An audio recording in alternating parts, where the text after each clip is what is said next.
My mother-in-law announced that she will wear my wedding dress to my own wedding day to honor my marriage. But she was not prepared for the backlash she was about to receive. When Jake proposed 2 years ago, his mother Carol immediately made it about her. She cried about her baby getting married, pulled out her own wedding album, and spent 3 hours telling me how perfect her wedding was. Every single detail apparently outdid anything modern weddings could offer. Her dress alone cost $8,000 in 1994. She still had it preserved in a special closet, would take it out monthly to show visitors. The first warning sign was when we went dress shopping. Carol invited herself, then spent the entire appointment telling me why each dress was wrong. Too simple, too flashy, too white, not white enough. When I finally found the one, a beautiful silk dress with hand-sewn pearls, Carol said it was nice, but nothing compared to hers. She actually asked the consultant if they had anything similar to 1990s styles. The consultant looked confused. Carol pulled up photos of her dress on her phone, shoved them in everyone's face. I bought my dress anyway. Carol sulked the entire drive home. For 6 months, every wedding planning session became the Carol show. She'd interrupt cake tasting to describe her 7-tier cake. She'd hijack venue tours to explain how her country club was superior. When I picked roses for centerpieces, she spent 20 minutes explaining why her calla lilies were more elegant. Jake just let her talk, said she was excited. 2 months before the wedding, Carol started a diet, said she wanted to look good in photos. Then she joined a gym, hired a trainer, bought hundreds of dollars of supplements. I thought it was nice she wanted to be healthy. Jake thought his mom was finally focusing on herself instead of our wedding. We were both idiots. 3 weeks before the wedding, Carol asked to see my dress again, said she wanted to picture the whole event. I was at work, told her she could go to my apartment since she had a spare key for emergencies. She stayed there for 4 hours. My neighbor texted asking if everything was okay. When I got home, my dress was on my bed, not in its bag. Carol had tried it on. There were deodorant marks on the inside, her makeup on the neckline. She'd taken selfies in my mirror, left them up on her phone when she forgot to close the camera app later at dinner. I was furious. Jake confronted her. She cried, said she just wanted to remember what it felt like to be a bride. He fell for it. The day before the wedding, at the rehearsal dinner, Carol stood up for a speech. She talked about her own wedding again, how magical it was, how she wished she could relive it. Then she said something that made everyone freeze. She announced that since her original dress no longer fit, and since she'd been working so hard to get in shape, she'd be honoring both marriages by wearing my dress to the ceremony. She'd already arranged it with the church. She'd stand next to the priest as a symbol of marriage continuity or some insane logic. The room went silent. My dad's face turned red. My mom gripped her fork so tight it bent. Jake's father looked at his wife like she'd grown 3 heads. Carol kept talking, explaining how beautiful it would be. 2 generations of brides united. She'd already told her friends, posted about it in her book club Facebook group. 200 women were apparently supporting this beautiful gesture. I stood up and said no. 1 word. Carol acted shocked. Said I was being selfish, that dresses were meant to be worn, that it would still be mine after. Jake finally found his spine and told his mother she was insane. She started sobbing about how nobody appreciated her sacrifices, how she'd given up everything for her family, how one day of feeling special wasn't too much to ask. Jake's father, quiet Robert, who never said much, stood up and told Carol to shut up. Actually said those words. Said she was embarrassing herself and ruining their son's wedding. Carol ran out crying. The wedding day arrived. I had my cousin guard my dress, literally stand outside the room where I was getting ready. Carol showed up in a white ball gown. Not just any white ball gown either. This thing had layers and layers of fabric that pooled on the floor behind her like she was getting married herself. The train had to be at least 6 feet long. Carol stood in the church lobby smiling at arriving guests like she was the bride. I was still in my prep room when Josefina burst through the door. She asked if I knew Carol was out there in white. I told her yes. I knew Carol would try something. Josefina asked point blank if I wanted her to handle it before the ceremony started. I said yes, please handle it, because I was about to lose my mind. Josefina nodded and walked out. I could hear her heels clicking fast down the hallway. My dad arrived 5 minutes later. He came to check on me before the ceremony. Someone must have told him about Carol's dress because his face was already purple when he walked past my door. I heard him in the hallway asking where Robert was. His voice was loud and angry. He found Robert and Jake near the lobby. I heard my dad tell them they needed to deal with this right now. He said if Carol didn't leave, he was calling off the wedding until she was gone. My dad never yells, but he was yelling now. Jake came rushing toward the lobby. I cracked my door open to watch. Jake walked right up to his mother in front of everyone who was arriving. He told her she needed to leave and change into proper mother of the groom clothes. His voice was shaking, but he said it loud enough for people to hear. Carol's face crumpled. She started crying immediately. The tears were instant, like she'd been waiting to cry. She said she just wanted to feel special. She said nobody appreciated her sacrifices. She said she gave up everything for her family. Guests walking in stopped and stared. Some of them backed up toward the door like they wanted to leave. Carol kept crying louder. Then Robert did something I never expected. He walked over and stood directly in front of Carol. He physically blocked her from moving toward the church entrance. Robert told her she was embarrassing their entire family. He said she needed to go home right now. His voice was calm but firm. Carol turned to the guests who were standing around watching. She asked them if they thought she was being unreasonable. She asked if they thought a mother shouldn't feel included in her son's wedding. The guests just looked at the floor. Nobody made eye contact with her. One couple actually turned around and walked back outside. My mom appeared from somewhere. She walked up to Carol very calmly. Mom told Carol she would drive her home to change. Her voice was kind, but you could tell it wasn't a suggestion. Carol wiped her eyes and said no. She said she wasn't missing her son's wedding over a dress color. She actually said that. Like the problem was just the color and not the fact that she was wearing a wedding dress to someone else's wedding. Josefina had clearly had enough. She waved over two ushers who were standing near the entrance. She told them not to let Carol into the ceremony space until she changed clothes. The ushers looked uncomfortable, but they moved to block the doorway. Carol's crying turned into full sobbing. She started yelling that everyone was ganging up on her. She said she was attacked for wanting to celebrate her son. Her voice echoed through the whole lobby. More guests arrived and immediately looked confused. Some of them asked if everything was okay. Nobody knew what to tell them. Then Jake's Aunt Margie showed up. She was late, apparently. Margie walked in, took one look at Carol in the white dress, and her face went hard. She didn't even greet anyone. She just walked straight to Carol and grabbed her arm. Margie pulled Carol toward a side room off the lobby. Carol was still crying and protesting. Margie shut the door behind them. We could hear them through the door. Margie's voice was loud and angry. She told Carol she was acting exactly like their mother did. She said Carol was ruining another family event just like their mother ruined Margie's wedding 30 years ago. Carol tried to talk, but Margie kept going. She said Carol needed to grow up and stop making everything about herself. The conversation got more heated. Carol was crying and Margie was not backing down. This went on for 15 minutes. Guests were standing in the lobby pretending not to listen, but everyone was listening. Finally, the door opened. Margie walked out first. Her face was red, but she looked satisfied. She announced to everyone standing there that Carol would be leaving to change. She said if Carol wasn't back in appropriate clothes within an hour, the wedding would proceed without her. Carol came out behind Margie. Her makeup was running down her face. She was still crying, but quietly now. She didn't look at anyone. She walked toward the exit with her head down. The massive train of her dress dragged behind her on the floor. Robert followed her out to make sure she actually left. I watched from my cracked door as Carol disappeared outside. I was shaking so hard I had to sit down. Sybil was still standing guard outside my room. She came in and asked if I was okay. My bridesmaids crowded around trying to calm me down. They kept saying everything would be fine now. But I wasn't fine.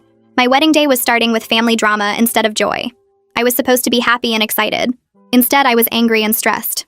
Carol was still managing to make this entire day about her even after leaving. One of my bridesmaids brought me water. Another one fixed my makeup where I'd started crying. They were all talking at once, trying to distract me. Then I heard a knock on my door. It was Jake. He said my name through the door. He said he was so sorry. He said he should have shut this down months ago when Carol first started acting crazy. He said he was sorry his mother was ruining our day. His voice sounded broken. I walked to the door but didn't open it. Bad luck to see the groom before the wedding, and we'd had enough bad luck already. I told him through the door that I loved him. I told him this wasn't his fault. But then I told him something else. I said his mother was never getting unsupervised access to our future children. I said it clearly so he understood I meant it. There was silence on the other side of the door. Then Jake said okay. He said he understood and he agreed. He said he loved me and he'd see me at the altar. His footsteps walked away down the hall. 45 minutes crawled by while I sat in that room trying to fix my makeup and calm down. My bridesmaids kept telling me everything would be okay, but I could see they were worried too. Sybil stayed at the door like a guard dog. Then someone knocked and said Carol was back. I looked through the crack in the door and saw her walking down the hall in a navy blue dress that actually looked right for a mother of the groom. Her eyes were super red and puffy from crying. Her makeup was smeared all down her cheeks. She looked like a mess, but at least she wasn't wearing white anymore. Margie walked right next to her with her hand on Carol's arm like she was afraid Carol might run away or do something else crazy. They walked past my door and Carol didn't even look over. She just kept her head down and let Margie lead her toward the ceremony space. I heard Josefina talking to them in the hall. She was telling Carol where to sit and reminding her that she needed to stay in her seat during the whole ceremony. Carol's voice was quiet when she answered. I couldn't hear what she said, but she sounded tired. The next hour was weird because I could hear people arriving and talking in the lobby, but I was stuck in my room waiting. My dad came to check on me twice. His face was still red and angry. He kept asking if I wanted him to kick Carol out completely. I told him no, because that would just make Jake feel bad and cause more problems, but I appreciated that he wanted to protect me. My mom came in too and hugged me for a long time. She didn't say anything about Carol. She just told me I looked beautiful and that this was still going to be a good day. I tried to believe her. Finally, Josefina knocked and said it was time to start. The ceremony was running an hour late because of all the Carol drama. Some guests had been sitting in the church for over an hour waiting. I felt bad about that, but there was nothing I could do about it now. My bridesmaids lined up and started walking down the aisle one by one. I could hear the music playing. Then it was my turn. My dad took my arm and we stood at the back of the church. I could see all the guests turning around to look at me. I could see Jake standing at the front next to the minister. And I could see Carol sitting in the front row in her navy dress with Margie right next to her. My dad squeezed my arm and we started walking. He was still tense. I could feel how mad he was through his arm. But he smiled at me and whispered that he loved me. We walked down that long aisle and I tried to focus on Jake. When Jake saw me, his eyes filled up with tears. His whole face changed. He looked so happy and relieved. For just a minute, I forgot about all the drama and just felt excited to marry him. All the stress from Carol's white dress and the fighting and the delays just faded away. It was just me and Jake, and this moment we'd been planning for 2 years. My dad gave me a kiss on the cheek and put my hand in Jake's hand. Then he went to sit down next to my mom. The minister started talking about marriage and love and commitment. I tried to pay attention, but then I heard this loud sniffle from the front row. It was Carol. She was crying really loud. Not quiet crying. Loud sobbing sounds that everyone could hear. Several guests turned around to look at her instead of watching us. That's exactly what she wanted. She wanted everyone looking at her and feeling sorry for her. Margie leaned over and whispered something to Carol, but Carol just kept crying. The minister kept talking, but people were distracted now. I saw some guests whispering to each other and glancing at Carol. Jake squeezed my hand and I could tell he was embarrassed. We got through our vows even though Carol sniffled and sobbed through the whole thing. When the minister said we were married and Jake could kiss me, Carol let out this huge dramatic sob, but I didn't care anymore. I kissed my husband and we walked back down the aisle together as Mr. and Mrs. Donaldson. The reception was at a hotel ballroom across town. Everyone drove over and gathered in the lobby area before the big entrance. Josephina was organizing everyone into the right order. Wedding party first, then parents, then us. I was standing with Jake getting ready to walk in when Carol suddenly appeared next to us. She tried to link arms with Jake like she was going to walk in with us, like she was part of our couple. Josephina saw it happening and moved so fast. She stepped right between Carol and Jake and physically blocked Carol from getting any closer. Josephina told Carol very firmly that parents enter separately after the wedding party. She pointed to where Robert was standing and told Carol to go stand with her husband. Carol's face got all red, but she couldn't argue with Josephina. Robert came over and took Carol's arm and led her away. We finally made our entrance as husband and wife and everyone clapped and cheered. Dinner started and everything seemed okay for a while. Then it was time for toasts. My dad stood up first and said some really nice things about me and Jake and our future together. Everyone clapped. Then Carol stood up. She had a microphone and she started talking, and talking, and talking. She went on for 15 minutes about her own wedding in 1994. How beautiful it was. How perfect everything was. How magical she felt. She barely mentioned Jake and me at all. Maybe 2 sentences about us in the whole speech. The rest was all about her. People started looking uncomfortable. Some guests were checking their phones. My dad's face got red again. Then right in the middle of one of Carol's sentences about her 7-layer cake, my dad stood up. He didn't wait for her to finish. He just stood up and said he wanted to propose another toast. He raised his glass and started talking about Jake and me and how proud he was.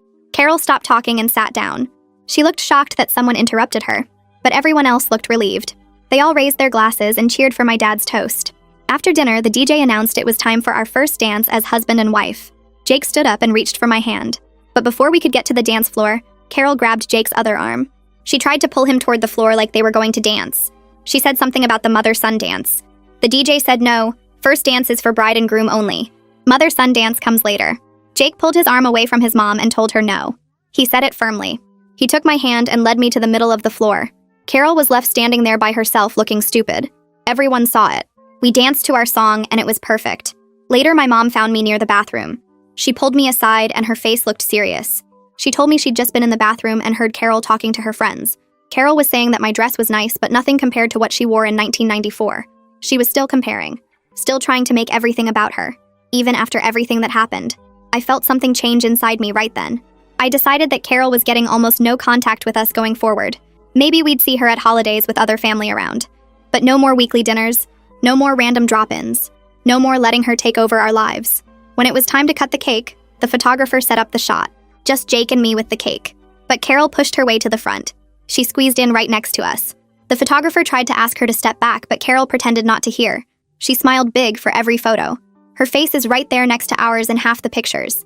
Later, when we got the photos back, there she was, ruining our cake-cutting photos just like she tried to ruin everything else. Near the end of the reception, I saw Robert pull Jake aside. They went out to the hallway to talk privately. Jake told me later what happened. Robert apologized for not controlling Carol better over the years. He said he'd enabled her behavior by staying quiet and letting her do whatever she wanted. He admitted that his silence made everything worse.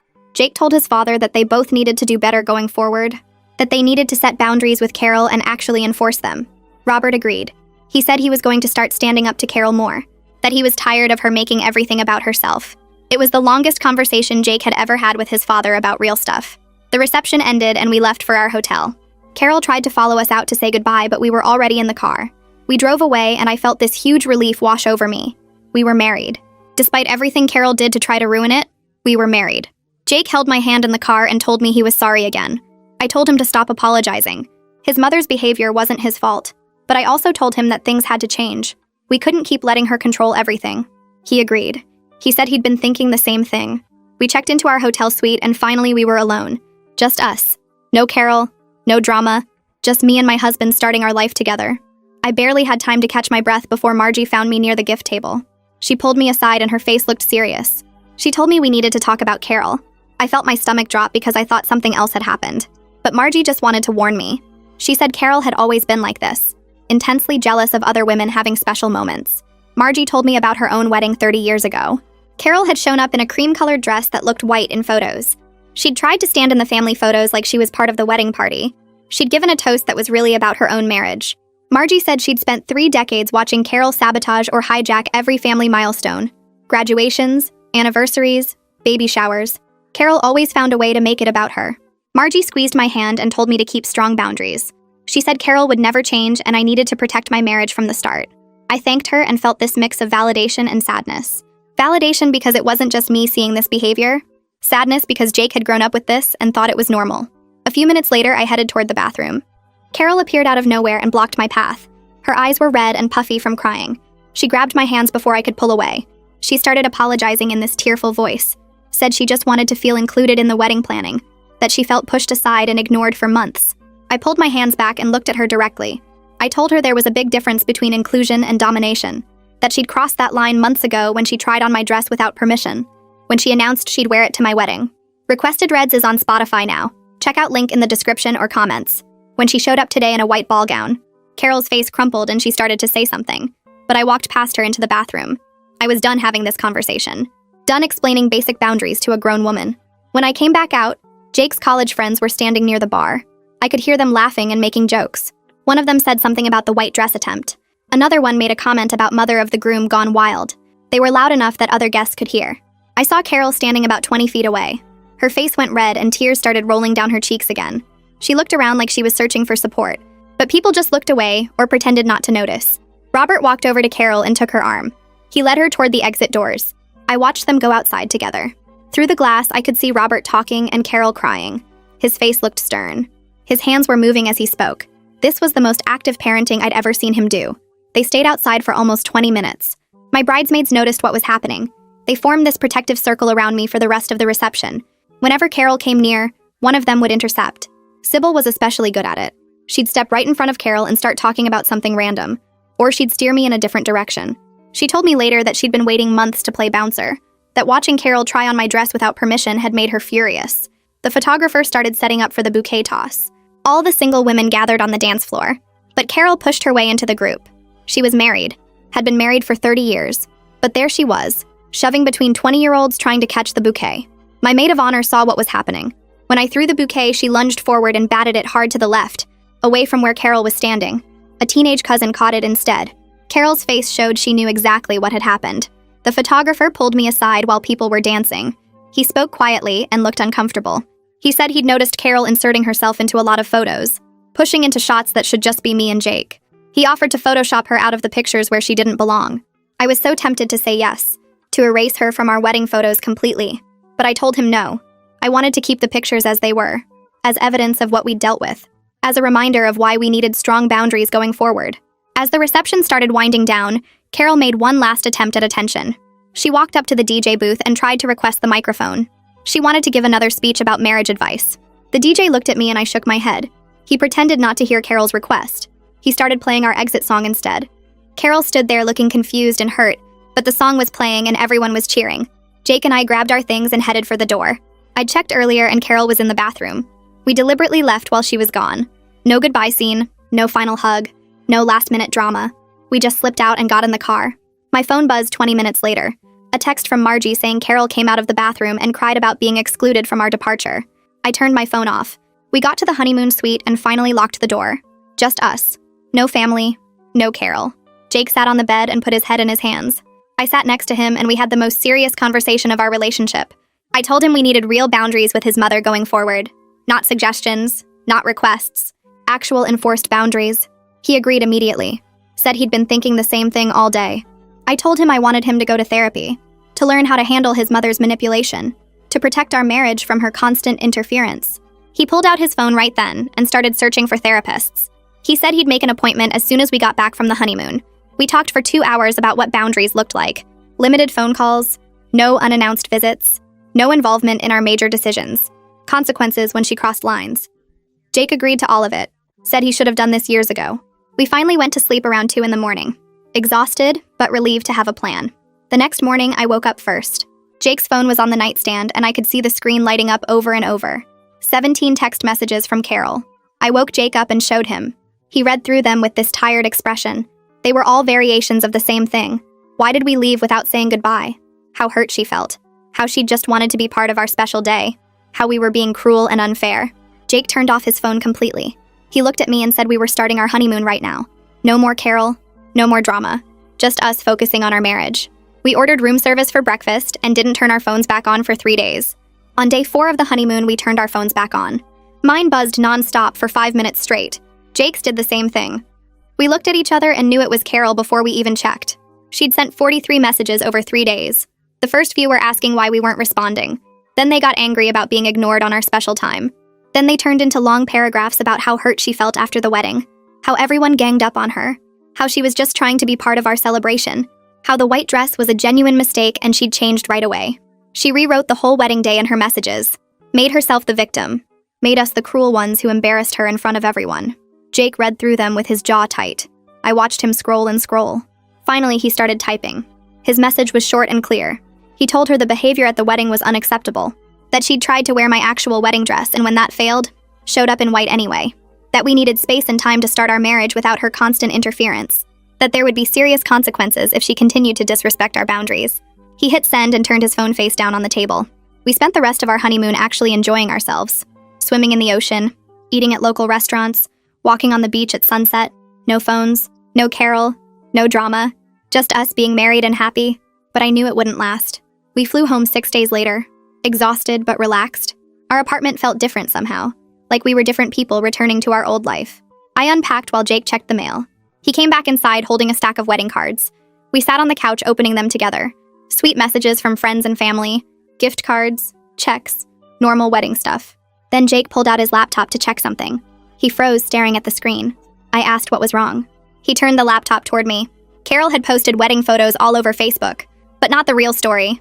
She'd carefully selected pictures that made her look like the perfect mother of the groom. There she was in the navy dress looking elegant and appropriate, smiling next to Jake and me, hugging Robert, dancing at the reception. Her captions talked about what a beautiful day it was, how honored she felt to celebrate our love, how gorgeous her navy dress was, and how it perfectly matched the wedding colors. I scrolled through the comments. Her book club friends were gushing about how lovely she looked, how wonderful the wedding must have been, how lucky we were to have such a supportive mother-in-law. But then I saw other comments, from people who actually attended. My aunt wrote that Carol forgot to mention the white ball gown she showed up in first. Jake's cousin commented asking why she left out the part where she tried to steal the bride's dress. My college roommate posted that the navy dress was her second outfit after being forced to change. The real story was coming out in the comments. Carol kept deleting the honest ones and leaving only the praise. But people kept posting the truth. My mom texted me that same afternoon. She'd been forwarding messages from other wedding guests all morning. Everyone was reaching out to express sympathy, saying they couldn't believe what we'd dealt with, praising how we handled Carol's behavior with grace.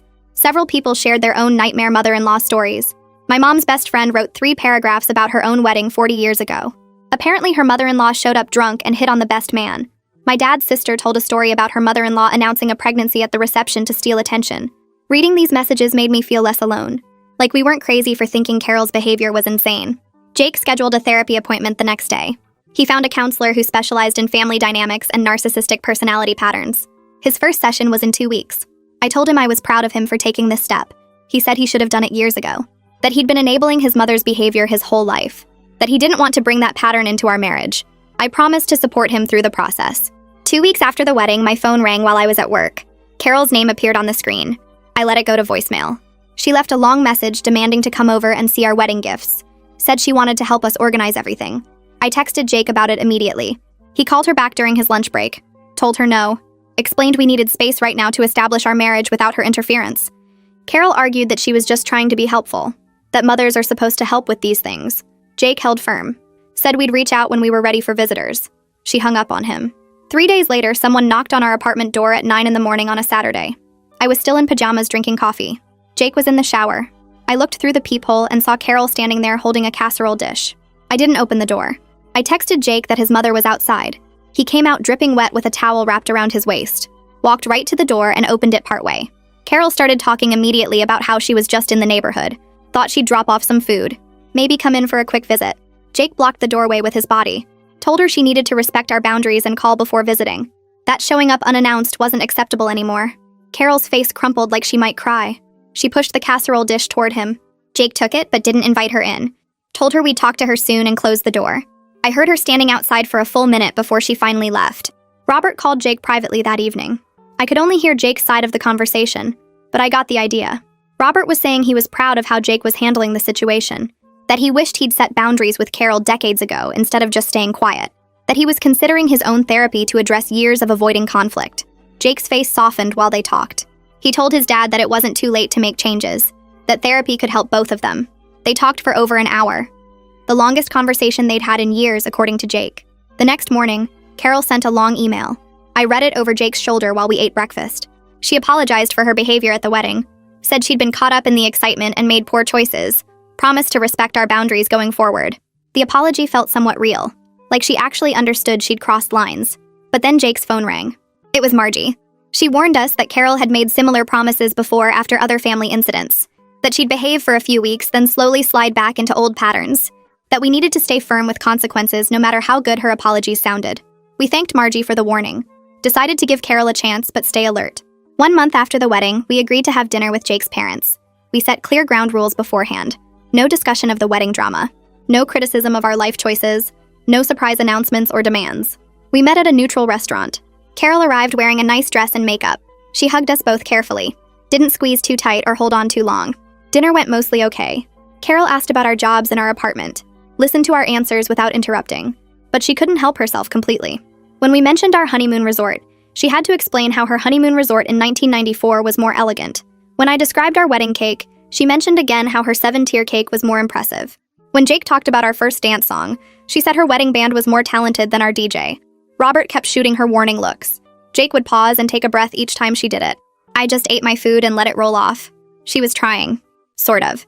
It was better than nothing. Over the next few weeks, Jake started setting consistent boundaries. He told Carol she could call twice a week on scheduled days, that she needed to give us 24 hours notice before any visit, that holidays would be split between both families, that we made our own decisions about money, housing, and future plans. Carol pushed back hard at first, called crying about being shut out of her son's life, sent texts about how other mothers get to see their children whenever they want, left voicemails about how she was punished for one mistake. But Jake stayed firm. When she called outside the scheduled times, he didn't answer. When she showed up unannounced, he didn't let her in.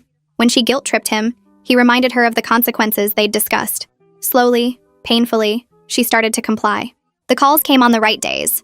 She texted before visiting. She stopped making every conversation about herself. It wasn't perfect. She still made comments comparing everything to her own experiences. She still needed attention and validation, but it was progress. Real progress. And Jake was different too. Stronger. More confident. Better at protecting our marriage from outside interference. 3 months after the wedding, a large box arrived at our apartment door. The wedding photos. Jake helped me carry it inside, and we spent the entire evening going through every single image. The photographer did an amazing job. Our ceremony looked beautiful. The reception was perfect. But then we got to the photos with Carol in them. She'd positioned herself in so many shots, standing right behind us during cake cutting, inserting herself into family portraits where she didn't belong, photobombing candid moments between me and my bridesmaids. Jake looked at one picture where Carol was literally reaching between us during our first dance and shook his head. We went through the entire collection and marked which ones we wanted printed. Every photo where Carol had pushed her way in got skipped. When we placed our order, we deliberately left out about 30 pictures. Carol would never see them in our album. The ones we kept showed our actual wedding day, not the Carol show. 2 weeks before Thanksgiving, I told Jake we should host dinner at our apartment instead of going to his parents' house like Carol expected. He agreed immediately. We called both sets of parents and invited them over. My parents said yes right away. Robert sounded relieved when Jake told him the plan. Carol went silent on the phone for a full minute before asking why we weren't coming to her house. Jake explained that we wanted to start our own traditions as a married couple. Carol said she'd already bought a turkey. Jake told her to freeze it for Christmas. She hung up without saying goodbye. The morning of Thanksgiving, I started cooking at 6. Jake helped prep vegetables and set the table. My parents arrived first with wine and dessert. Robert and Carol showed up 20 minutes later. Carol walked in carrying a casserole dish even though I'd told everyone not to bring food. She set it on my counter and announced she'd made her famous sweet potato dish because she knew mine wouldn't be as good. I bit my tongue. Jake took the dish and put it in the fridge, telling his mother we already had our menu planned. Carol looked around our small apartment like she was inspecting it, commented that our table was smaller than hers, said our kitchen seemed cramped for hosting, asked if we were sure we had enough plates. My mom jumped in and complimented our decorations. Robert agreed that everything looked nice. We all sat down to eat and Carol struggled the entire meal. She kept trying to take control, suggested we say grace even though we'd already started eating, criticized how I'd carved the turkey, explained how her stuffing recipe was better. But every time she started, someone would change the subject. My dad asked Robert about his golf game. My mom asked Jake about work. Robert asked me about my job. We formed this unspoken alliance to keep Carol from dominating the conversation. It mostly worked. Carol managed to get through the meal without causing major drama, though she looked frustrated the whole time. After dinner, my mom and Robert ended up talking in the living room while the rest of us cleaned up. I could hear them bonding over coffee. My mom was sharing stories about dealing with difficult relatives. Robert was opening up about years of avoiding conflict with Carol. They laughed about something, found common ground in their shared experiences managing challenging family dynamics. It was unexpected but nice to see. They exchanged phone numbers before leaving, said they should get coffee sometime. Over the next few weeks, Carol actually made an effort to improve. She called on her scheduled days and asked about our lives. Really asked. Listened to Jake talk about a project at work without interrupting. Asked me how my job was going and waited for my full answer. Mentioned a book she'd read instead of talking about her own wedding for the 100th time. The change was small, tiny, but it was there. She still made comments sometimes, still needed attention, but she was trying. Christmas dinner went better than Thanksgiving. Carol only compared things to her own experiences twice instead of constantly.